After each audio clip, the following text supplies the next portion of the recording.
تو ان سے بات ہو گئی تھی ان کی فیملی کے ساتھ، اور میں سوچ رہا تھا شاید کہ ہمیں ملاقات کی اجازت ملے گی، لیکن ملاقات نہیں مل سکی. یہ بڑا انفارچونیٹ ہے، جبکہ وہ بیمار ہے اور ہاسپٹل ہے میں، اور سرٹن لوگوں کو آنا جانا ایکسیپٹیبل ہے اور جا بھی سکتے فیملی ممبر. تو میں سمجھتا ہوں کہ اجازت ہونی چاہیے تھی. دیکھو ملاقات ہوگی اور تیمارداری بھی ہوگی تو اچھی خبریں آئے گی نا. سر صاحبزادہ حامد رضا کی گرفتاری ہو گئی ہے، اور آپ جو سہیل افریدی اور اس کے جو جنید اکبر، اس کے لیے بھی پولیس پہنچ گئی اور صاحبزادہ حامد رضا کو بھی پیش کر دیا گیا.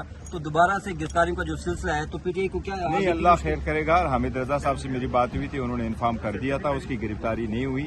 انہوں نے اپنے آپ کو سرنڈر کیا تھا بیکاز ان کا ایک ہی کیس ہے فیصل آباد کا، اور وہ کنسپیرسی والا نہیں ہے. اس پہ جو الزام لگایا گیا تھا جس کا گواہ ہی نہیں ہے، بالکل نہیں کیس، تو انہوں نے فیصلہ کر لیا ہے. اور یہ ان کے سب لوگوں کے پرسنل ڈیسیجنز ہیں. انہوں نے کہا تھا کہ میں سرنڈر کرتا ہوں اور میں کورٹ جا کے میں آپ کو ایک بات ایکسپلین نہیں کر پایا. سر صاحب یہ بتائیں، آئینی ترمیم جو ہے، آئینی ترمیم میں آپ لوگ واک آؤٹ کریں گے؟ سہیل افریدی کی گرفتاری کے حوالے سے یار میں حامد رضا کا میں نے بولا ہے. سہیل افریدی کے بارے میں بتا دیں سر. چلو پھر کل بتاؤں گا.